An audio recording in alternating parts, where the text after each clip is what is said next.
اعوذ باللہ من الشیطان الرجیم، بسم اللہ الرحمن الرحیم۔ السلام علیکم ورحمۃ اللہ وبرکاتہ۔ محترم سامعین، آپ دیکھ رہے ہیں حضرت بلال رضی اللہ تعالیٰ عنہ کی ایمان افروز داستان آیات کی ایپیسوڈ نمبر 37۔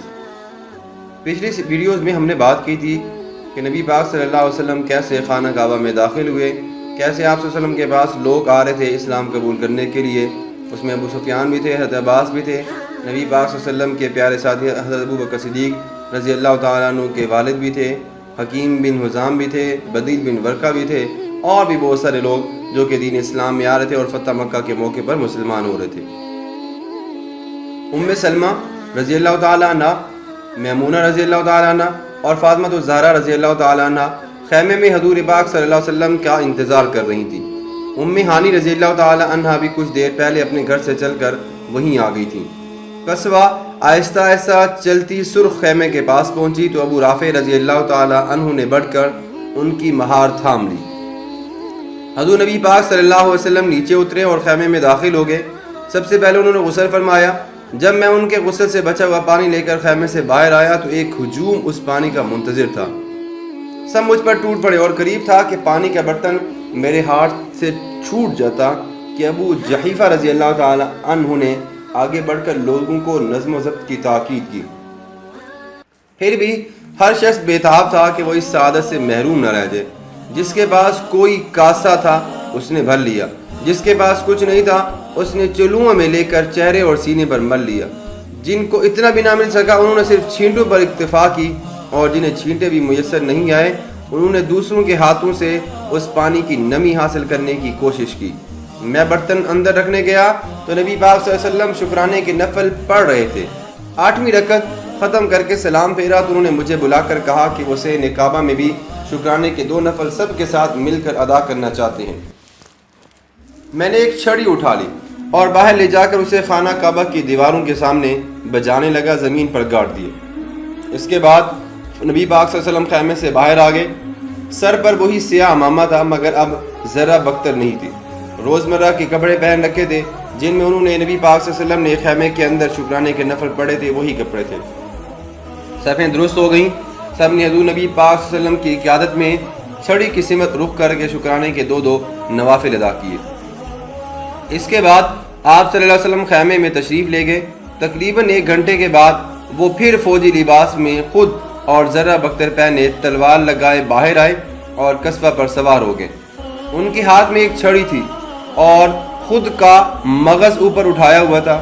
وہ لوگ جو صبح کے سفر میں ان کے ہم رکاب تھے خیمے سے باہر ان کا انتظار کر رہے تھے۔ قصبہ چلی تو وہ بھی ساتھ ساتھ ہو لیے۔ نبی پاک صلی اللہ علیہ وسلم ابو بکر صدیق رضی اللہ تعالیٰ عنہ سے باتیں کرتے ہوئے خانہ کعبہ کے جنوبی مشرقی گوشے میں پہنچے اور چھڑی کو حجر اسود کے ساتھ لگا کر استلام کیا۔ استلام یہ ایک ٹرم ہے جس کا مطلب ہے حجر اسود کو بوسہ دینا، چومنا۔ پاس کھڑے لوگوں نے بھی ان کے ساتھ اللہ اکبر کہا۔ پھر اور لوگ بھی شامل ہو گئے اور تھوڑی ہی دیر میں سارا حرم اللہ اکبر کی صدا سے گونج اٹھا۔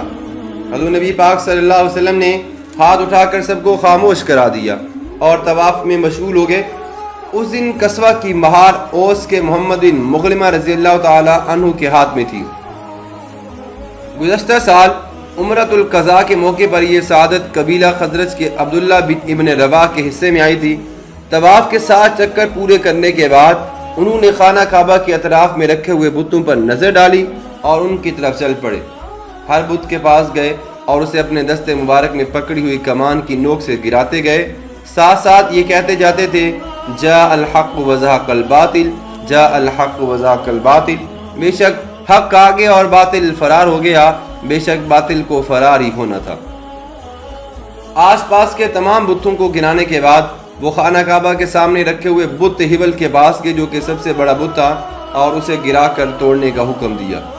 اس کے بعد انہوں نے فرمایا کہ سب بتوں کو نظر آتش کر دیا جائے، ساتھ ہی شہر میں منادی کروا دی جائے کہ جس گھر میں بت رکھے ہوئے ہیں وہ لا کر باقی بتوں کے ساتھ جلا دیے جائیں۔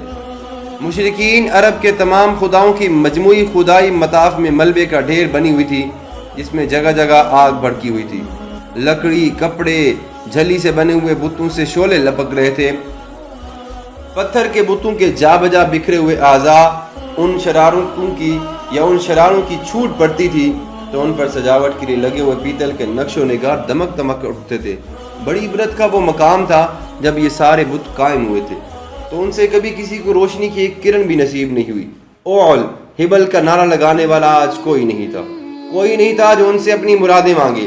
مرادیں پوری کرنا تو درکنار، وہ آج اپنی مدد کرنے سے بھی قاصر تھا۔ اس کے جا بجا بکھرے ہوئے ٹکڑے آگ میں دہک رہے تھے۔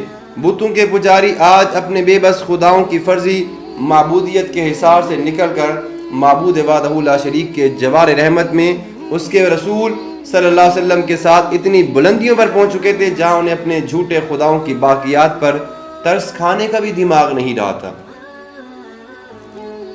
ان بتوں کو یہیں جلتا چھوڑ کر حضور نبی پاک صلی اللہ علیہ وسلم نے قصوہ کا رخ صفا کی طرف موڑ دیا۔ وہاں پہنچ کر انہوں نے وہاں رکھے ہوئے اصحاب کے بت کو توڑ گرانے کا حکم دیا۔ پھر مروہ کی پہاڑی کا رخ فرمایا۔ یہاں نائلہ کا بت نصب تھا، یہ بت بھی نبی پاک صلی اللہ علیہ وسلم کے حکم کے مطابق توڑا گیا۔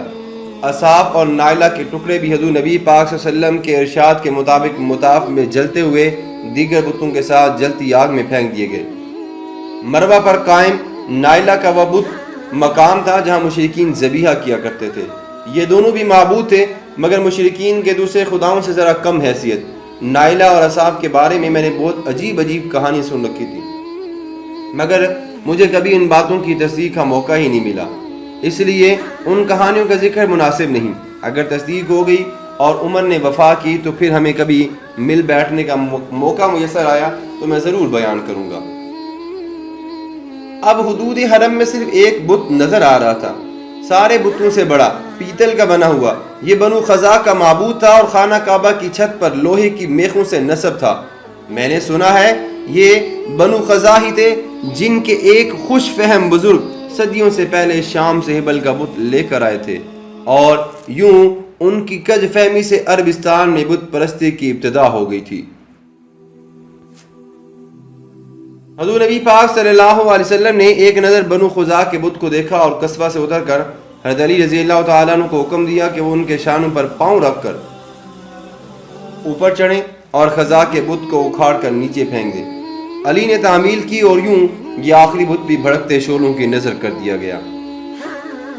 حرم کعبہ کو بتوں کی آلودگی سے پاک کرنے کے بعد آپ صلی اللہ علیہ وسلم مقام ابراہیم پر آئے، قصبہ سے اتر کر 2 نوافل ادا کیے، پھر پیدل چاہے زمزم پر گئے۔ یہاں عباس نے انہیں آب زمزم پلایا۔ اس موقع پر انہوں نے ایک اعلان کے ذریعے زائرین کو پانی پلانے کی ذمہ داری ہمیشہ کے لیے بنو ہاشم کے سپرد کر دی گئی۔ یہ پہلے بھی انہی کا منصب تھا مگر اب نبی پاک صلی اللہ علیہ وسلم کی طرف سے اس کی توثیق کر دی گئی۔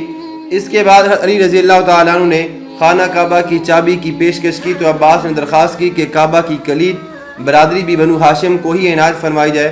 اس پر نبی پاک صلی اللہ علیہ وسلم نے فرمایا، خوشخبری سنا دیجئے، میں تم کو وہ دے سکتا ہوں جو تم نے کھویا تھا، وہ نہیں جسے دینے سے کوئی اور کچھ کھو بیٹھے۔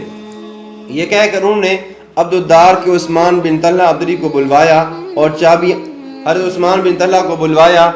چابیاں ان کے حوالے کر کے ان کے خاندان کے اس قدیمی منصب کی بھی توثیق کر دی۔ حضرت عثمان بن طلحہ رضی اللہ تعالیٰ عنہ نے نہایت ادب سے چابی لی اور خانہ کعبہ کا دروازہ کھولنے چلے گئے۔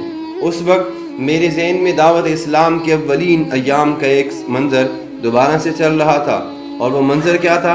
بڑا ہی حیران کن۔ ایک دن حضور نبی پاک صلی اللہ علیہ وسلم نے عثمان بن طلحہ سے در کعبہ کھولنے کی خواہش کی تھی مگر عثمان نے نہایت سختی سے انکار کر دیا تھا۔ اس دن حضور نبی پاک صلی اللہ علیہ وسلم نے کہا تھا، عثمان، ایک دن آئے گا جب یہ کنجی میرے پاس ہوگی اور میں جسے چاہوں گا اسے تفویض کر دوں گا۔ اس پر عثمان نے کہا تھا، شاید اس دن تمام قریش مر چکے ہوں گے۔ نبی پاک صلی اللہ علیہ وسلم نے جواب دیا، نہیں، وہ تو قریش کی سچی عزت کا دن ہوگا۔ حضور نبی پاک صلی اللہ علیہ وسلم خانہ کعبہ کی طرف بڑھے تو میں اور اسامہ بھی ان کے پیچھے پیچھے تھے۔ انہوں نے ہمیں بھی اپنے ساتھ اندر جانے دیا اور عثمان سے کہہ کر اندر تالا لگوا دیا۔ ہزاروں کے مجمع میں حضور نبی پاک صلی اللہ علیہ وسلم کے ساتھ خانہ کعبہ کے اندر جانے کا شرف آج بھی ہمارے حصے میں آیا۔ میرے لیے خانہ کعبہ میں داخل ہونے کا یہ پہلا موقع تھا۔ چاروں طرف دیواروں پر بتوں کی تصویریں بنی ہوئی تھی، حضرت ابراہیم اور اسماعیل کی مورتیاں بھی بنی ہوئی تھیں۔